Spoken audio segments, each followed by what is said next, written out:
You see those really dark eggs? Those eggs are laid by chickens that are called black copper morans or splash morans. And I finally got my hands on 10 baby splash moran chicks, and I'm super excited to add those to our flock and have those beautiful eggs in our egg basket all year round. These are some soft sourdough rolls. It's on the blog at farmhouseharvest.net. I will link it below, but they are super easy. You can make them in one day or long ferment them overnight, and they make a perfect side dish to just about any meal. They're super fluffy and delicious. If you haven't tried it, I highly recommend that you do. It's hot, buddy, it's hot. Hey friends, welcome back to the farmhouse. Today I'm going to take you along, give you a little tour around the homestead as I'm baking sourdough. I am super excited about this chicken coop. My husband's been working on it. I had the problem of my chickens getting out. Yes, I clipped their wings, but I do have a lot of Americana. They just kept getting out. He built a nice enclosure for the top of the chicken yard. So now they have a nice big yard. They can go out, they can eat, I can plant plants on. I'm going to grow some climbing plants onto this now. It'll make it add some shade for their chicken yard, plus give them more things that they can forage on in their chicken yard. Also, I've been planting the garden, so I will show you that. And I'm going to walk you through the most exciting part of our homestead right now, which is the addition of a little house that we are building for my mom and dad right next to ours on our property. A little garden tour for late April. This is where I grow flowers. I decided this year I'm going to plant some pumpkins in here. Last year I grew zinnias, which I loved, except for the voles got in there like crazy and really destroyed it. So this year I think I'm doing purple coneflower, maybe some lavender, and then the pumpkin plants. I'm also thinking about lining the fence line with roses because they're perennial and a lot easier to take care of year after year, and they're beautiful and they smell good and you can cut them for bouquets. So we are adding bark to the weed barrier. We should have done that a long time ago. Obviously it's a work in process. Cold weather vegetables, so we've got some broccoli, kale, cauliflower, and I think I have like 4 plants of each, and cabbage in here. Behind that, I've got some pansies, which I love for garnishing things. If you've been watching the vlog lately, you've seen that in our fruit salad, but also for compound butter and spring dishes. Pansies are a great garnish. I've got lettuce behind that. In this bed over here, we have planted onions, and those are already starting to come up a little bit. You can see some of those shoots. Then my bed behind that is herbs. And of course, I've got some of my flowers in there. They're supposed to help deter pests. And my sugar snap peas are planted along the drip line back there. I've got the 2 beds of strawberries. I'm going to be retiring one of these beds this year because the strawberries are really small. But I did plant a new bed of strawberries. They're June bearing strawberries back here. And I did do a different method this time. So let me take you over there. So these are all June bearing strawberries, and I planted them with the drip line underneath black visqueen. So black visqueen is, I've got a little extra of it back there I think I'm going to use to hopefully choke out some morning glory. So black visqueen is what you put underneath your crawl space, and it's a moisture barrier when you're building a house. So this was what was left over from building my parents' crawl space, so we just grabbed that and trimmed it to fit in the garden bed, poked holes after prepping the soil, and planted our June bearing strawberries in there. Now we did this for a couple of reasons. It's going to cut down a lot on weeds, but it's also going to hold the moisture in there. So hopefully these strawberries will do really well, and we'll be able to take starts from them and start another bed. My other strawberries are everbearing, so I'm excited to have some June bearing. Then back here in this bed, we did some pumpkin plants. We love having pumpkins in the fall, and these take up a lot of space, so that's why I put them in the back of the garden, because they have a lot of room to spread around. I can just let them go nuts back here. All right, let's take you guys over to the chicken coop I'm so excited about. Look at this. Obviously he's still working on it, but in the shade of the apple tree is the new chicken coop yard. So excited about this. I am not gonna have the problem anymore of the chickens digging up my plants. Okay, so I'm thinking about, I haven't checked them to make sure they're not toxic to chickens yet, but I'm thinking about doing a climbing rose bush or two and some climbing ivy. This will hold on to this nice caged yard and make it beautiful and give the chickens shade and something else to munch on. So what my husband did was he just used an auger and he put posts in all four corners.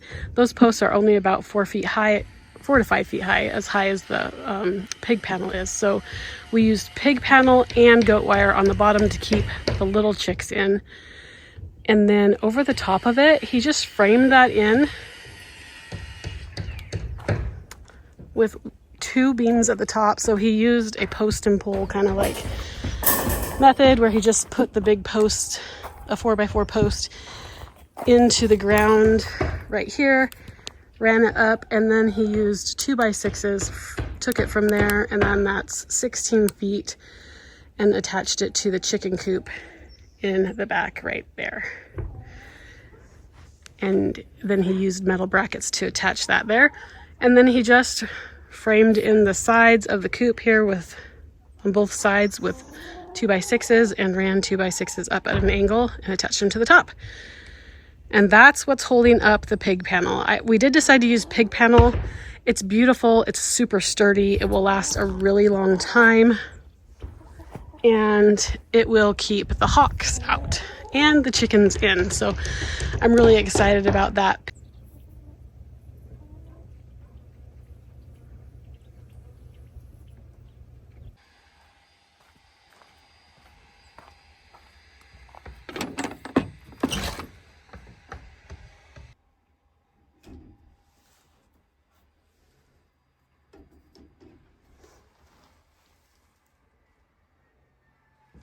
Today I'm going to be smoking a tri-tip roast, and I'll take you along as we do that. I'm going to be using the steak seasoning recipe that I have on the blog at farmhouseharvest.net. I will link that below, but it is a bunch of minced garlic that's dried, ground garlic powder, minced onion, diced or minced onions that's dried, plus onion powder, smoked paprika, salt, pepper, and a little bit of red pepper flakes. It's delicious.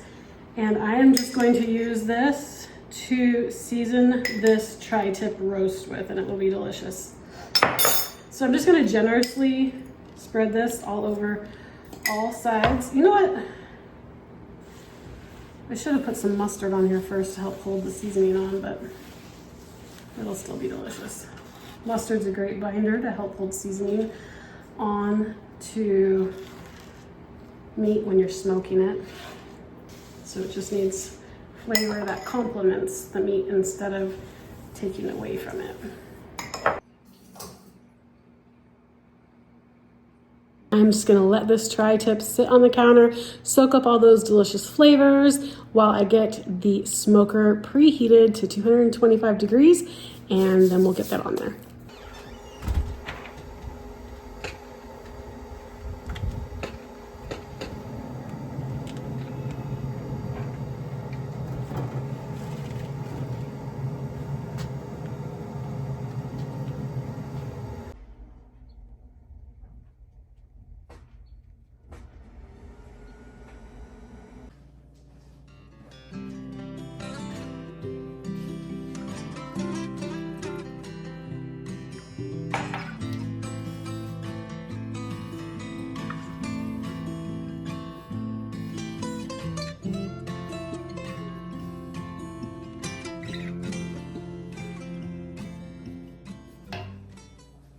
I'm just making a batch of my soft sourdough dinner rolls, which are on the blog at farmhouseharvest.net. I will link them below, but it includes egg and butter, and it just makes these super soft rolls. You can use milk or water in it.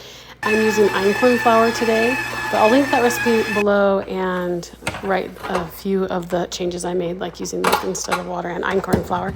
I am taking this dough, I am going to mix it up real quick with KitchenAid, roll it out like cinnamon rolls, and then I'm going to spread it with grated cheddar cheese and ham and make some really delicious ham and cheese rolls for lunch. Sexy beans. This recipe is really great. If you like sourdough and you like rolls, you're going to love this recipe. It's so versatile for anything. You can use it to make cinnamon rolls. You can use it to make ham and cheese rolls. You can use it to make just plain dinner rolls. You can sweeten it and use it as a donut base. It's just a super versatile recipe for whatever you need a carbohydrate for. It's made with pantry staples, so it's usually stuff that you're already going to have in your pantry or refrigerator, so it's always on hand and just makes it really convenient. I'm just going to put these on the stove and let them rise, and then I have rolled them out. I have about 1.5 cups of shredded cheddar cheese and about 1.5 cups of diced ham, pre-cooked ham, that I am just going to go ahead and spread out over these rolls. Roll them up like cinnamon rolls, slice them like cinnamon rolls, and then I have a buttered cake pan that I'm going to bake them in. But these turned out delicious and very tasty. So super easy lunch idea.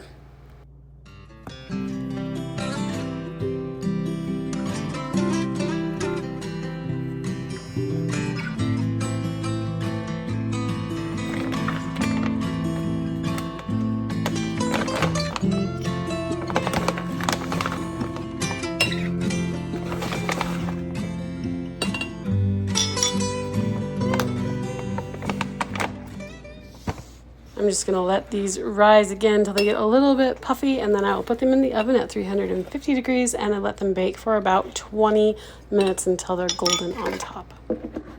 Okay, this is another recipe that I'm going to be making every day this summer. I love this chicory root. It's instant chicory root. You buy it on Amazon. I can link it below if you want me to, but honestly, it tastes so earthy and delicious, and it's made by Anthony's. Anyways, it's like $13 for a bag and lasts me a couple of months. And then I am going to use the Vital Proteins collagen powder, fill that up, add a little water, and just shake it till it gets mixed. And then I fill my jar with ice and add milk. It is so good. Oh yeah, don't forget the stevia drops. Can't forget the sweetener. It's kind of tastes like, I'm not gonna lie, it tastes like a cappuccino, but it is not, and it is so good. I love this Better Stevia Coconut. That's a 0-calorie liquid sweetener, and it is made with vegetable glycerin instead of alcohol, so it doesn't have that bitter taste that a lot of stevia drops have. I think we measured this at like Chicory root is actually a probiotic fiber, so it's super good for your guts, and I'm filling it with protein, so it's loaded with protein, it's loaded with prebiotic fiber, and it's cold and it tastes delicious. If you haven't tried this yet, this is something you're going to want to try. It's totally caffeine free, healthy, and let's go take a look at the house we're building for my mom. Front porch is going to be great in the summertime because it will be facing the sun and will give some really nice shade. Then you walk in the front door and there's a foyer here. We'll put a chandelier right here, a little entry table, hopefully, and then double doors right here into a little office for my dad. And it's got a nice view of the front yard. And then off of his office, there's a little room right here. This is the laundry room, and that goes out to the garage. And then back to the foyer. On the other side of the foyer is the master bedroom, and I believe this is about 14 by 16, so a nice sized bedroom. This is a little walk-in closet, and then a master bathroom. There'll be a tub underneath that window, a shower, vanity, and then it has its own little toilet room, which is nice. And they can see our house from their bedroom windows. It's very close. Back in the foyer and walking towards, so when you come in the front door, this is something that I love because you come to the front door and it draws your eyes straight to the backyard. So that is going to be a sliding glass door, leads to the backyard, and there's a beautiful big red barn out there if you can't see that. So walking down the hallway, this big room is the family room / living room. There's a fireplace going in. It will actually be back against this wall. Super excited about that. That's a Vermont castings fireplace. We're gonna do an alcove style for that. Right here will be the kitchen table and a chandelier. And then right here will be an island. And then we've got the countertops, and then this right here is a nice 4x8, 8x4 pantry. So pretty good sized pantry for just my mom and dad. We're gonna put in the kitchen, we'll do a cabinet here and then the refrigerator, because if you've built a house before, you know you can't put a refrigerator by a wall or it will ruin the drywall. You gotta be able to open the doors. A little bit of countertop, then we'll have in the middle a stove or range countertop, and then right here we'll have a built-in oven for my mom because she's getting older and doesn't like to bend down. And in front of those counters right here, there will be an island with a sink and a dishwasher in it. And then off the kitchen, there's this really nice little guest suite. So there's a doorway with a window in it. This is the guest bathroom. So there'll be a sink, sink and toilet, and then a bathtub / shower combo right there. And a linen closet right here, and then a guest bedroom back here. It's got a lot of windows in it. In Idaho, we have crawl spaces under our foundations, mostly. So this house is really nice. It's got a crawl space entrance in the guest suite and in the master closet. So they can get to the crawl space if they need to easily from both sides of the house. And I'll just give you guys little views out the back.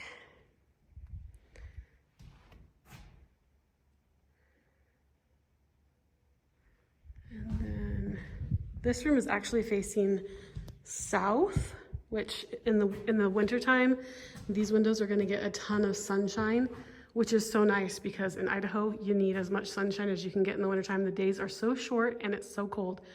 And then these windows are facing west. So this room will really get optimal sunshine in the wintertime, which I will probably be spending a lot of time over here with my mom because I need a lot of sunshine.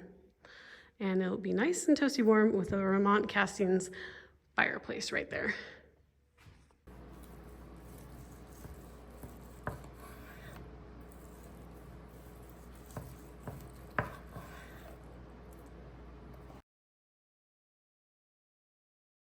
I hope you enjoyed this video and this little walkthrough. If you haven't subscribed yet, please do. I will be sharing updates with this building project all along the way, and I hope to see you next time.